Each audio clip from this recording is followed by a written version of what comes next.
بسم اللہ الرحمن الرحیم۔ حضرت داؤد علیہ السلام کی آزمائش کا واقعہ مکمل سنیں اور ہمارے چینل کو سبسکرائب کریں۔ کہتے ہیں ایک دن حضرت داؤد علیہ السلام اپنی محراب میں عبادت میں تھے، زبور پڑھ رہے تھے کہ اچانک ایک خوبصورت پرندہ کبوتر کی طرح کا ظاہر ہوا اور وہ حضرت داؤد علیہ السلام کے سامنے آ بیٹھا۔ انہیں خیال ہوا کہ اس کبوتر کو پکڑ کر اگر میں اپنے چھوٹے بچے کو دے دوں تو بہت خوش ہوگا۔ جب اس پر ہاتھ ڈالنا چاہا تو وہ دور ہٹ گیا۔ حضرت داؤد علیہ السلام زبور سے غافل ہو گئے۔ وہ کبوتر ایک جھروکے سے باہر نکل گیا۔ حضرت داؤد علیہ السلام چھت پر چڑھ کر ادھر ادھر دیکھنے لگے کہ وہ کبوتر کہاں گیا۔ آپ نے دیکھا کہ وہ کبوتر اوریا کے باغ میں چلا گیا۔ آپ نے جب ادھر نگاہ اٹھائی تو دیکھا ایک خوبصورت عورت باغ کے حوض میں غسل کر رہی ہے۔ حضرت داؤد علیہ السلام کے دل میں یہ خیال آیا کہ کیوں نہ اس سے میں نکاح کر لوں۔ یہ عورت بہت ہی لائق اور سمجھدار معلوم ہوتی ہے، اسے تو شاہی محل میں رہنا چاہیے۔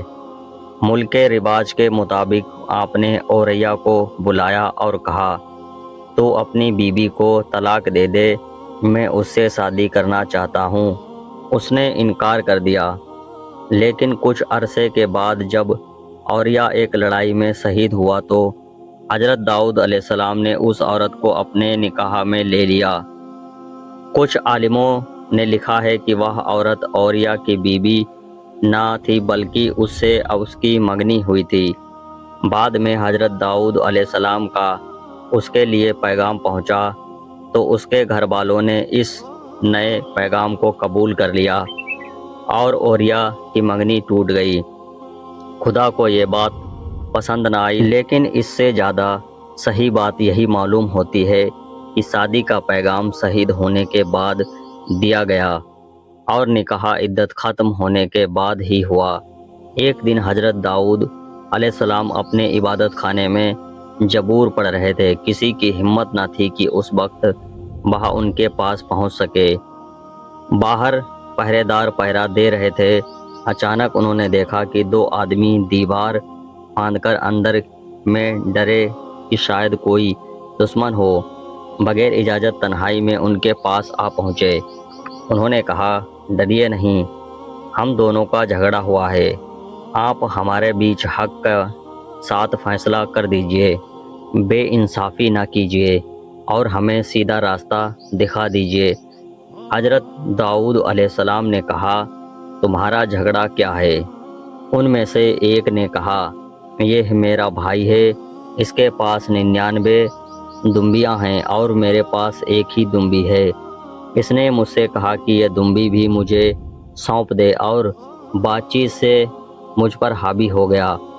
حضرت داؤد علیہ السلام نے فرمایا، اس شخص نے اپنی دمبیوں کے ساتھ تیری دمبی ملا لینے کی مانگ کر کے تجھ پر ظلم کیا ہے، اور بہت سے ایک ساتھ کرنے والے ایک دوسرے پر زیادتی کرتے رہے، سوائے ان لوگوں کے جو ایمان لائے اور اچھے عمل کیے، لیکن ایسے لوگ بہت کم ہیں۔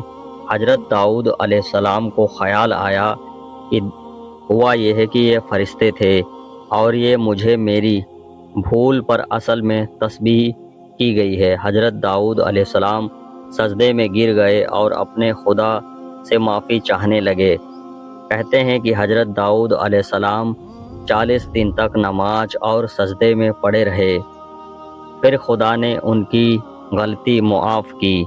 اس کے بعد حضرت داؤد علیہ السلام 30 سال اور زندہ رہے۔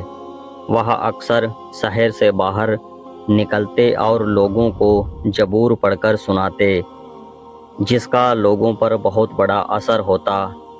خدا نے حضرت داؤد علیہ السلام سے فرمایا تھا کہ اے داؤد، ہم نے تجھ کو زمین میں بادشاہ بنایا، تو لوگوں کے بیچ حق کے ساتھ حکومت کر، اپنی خواہش پر نہ چل نہیں تو یہ تجھے خدا کے راستے سے بھٹکا دیں گے۔ جو لوگ اللہ کے راستے سے بھٹکتے ہیں ان کے لیے سخت عذاب ہے، اسی لیے کہ بے حساب کے دن کو بھول گئے۔ حضرت داؤد علیہ السلام نے اپنے بیٹے سلیمان علیہ السلام کو اپنا جانشین مقرر کیا اور اس کے بعد دنیا سے انتقال فرما گئے۔